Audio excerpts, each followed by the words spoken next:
There was a man named Philippe Petite. Philippe Petite walked a tightrope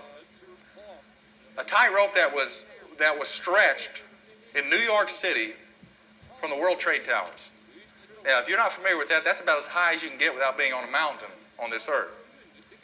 And he tied this tightrope from one side to the other, and the tension on this rope was about 5 tons.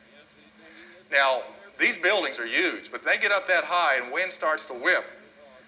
Supposedly, they will sway 6 to 8 inches. Whenever you've got that swaying going on, it increases the tension to like 10 tons.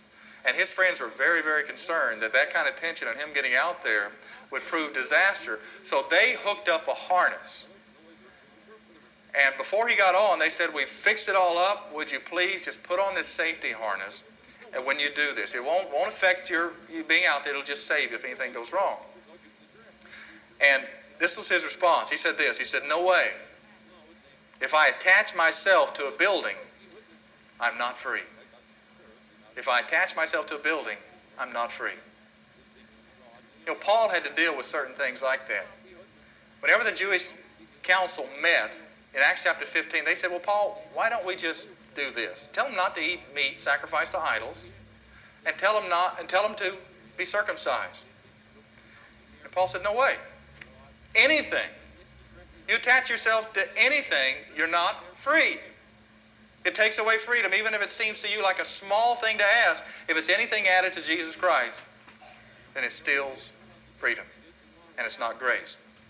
And I think the average Christian tries to put other people in their own safety harness, where they feel comfortable, where they feel secure. But they say to other people, "I want you there, too. It's going to be a test of fellowship between me and you." And I think that puts rules and regulations that steal away the grace of God from our lives and keep us. It reintroduces more and more religion of a different brand and steals away the grace of God. Philippe Petite died, and when he died, they found a red box in his possessions. And on the label on this red box said future projects. They opened it up, and he had 2 future projects that he was planning on doing. Number one, he was going to put a tightrope across the Niagara Falls. Not at the skinny part, but where it was a mile across. And the other project was he was going to put a cable in the ground and stretch it at a 45-degree angle all the way to the top of the Eiffel Tower. And go all the way to the top and all the way back down on a tightrope. Now, in his mind, the possibilities were endless. And I think when the church discovers grace, and what grace can do to change us and to grow us, and to constantly keep us on the move and effective in a world and a society that's constantly changing, that we'll die on the run. We'll die with future projects.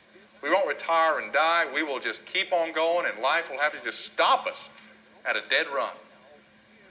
Because God will constantly be using us and having our spiritual life in motion.